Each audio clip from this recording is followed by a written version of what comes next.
स्त्री विश्वाची जननी म्हणतात खरं, पण तिचा सन्मान करण्याचं विसरलं जातंय. स्त्री प्रधान समाज नकोय तिला, कारण ती आपलं सर्वस्व आपल्या कुटुंबासाठी देतच आली आहे. नाव जरी पुरुष प्रधान असलं तरी तीच घर चालवत आली आहे, हे विसरून चालणार नाही.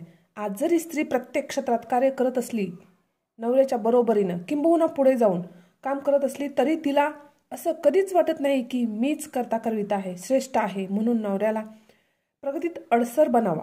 मात्र बहुसंख्य स्त्रियांच्या प्रगतीचा अडसर म्हणजे त्यांचा नवराच. तिलाही मन आहे हे विसरून जातात ही मंडळी. पण सर्व कुटुंबाला आणि तुम्हाला सावरणारी ही स्त्री फक्त स्वतःला सावरू शकणार नाही का? पण स्त्रीने कायमच प्रथम आपल्या कुटुंबाचा, नवऱ्याचा विचार केला.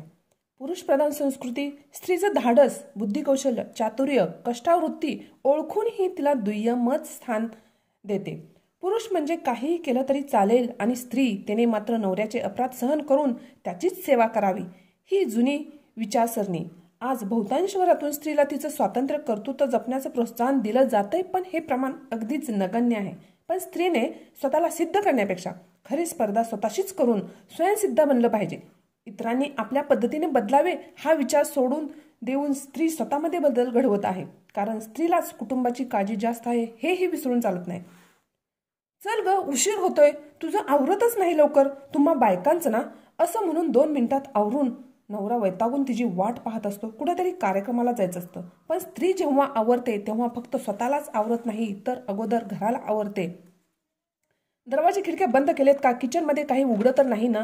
स्विच बंद केलेत का? गॅसचा कॉक बंद केलाय का? हे आणि असं बारीक सारीक फक्त स्त्रीच बघू शकते. आणि त्यामुळे वेळ तर लागणारच ना. ती एकटी नाही, तिला सर्वांशी बांधलेलं आहे. म्हणूनच ती हळवी आहे आणि प्रसंगी कणखरही आहे, प्रसंगी रणरागिणीही आहे. अशी ही स्त्री शक्ती आहे, म्हणून संसार आहे.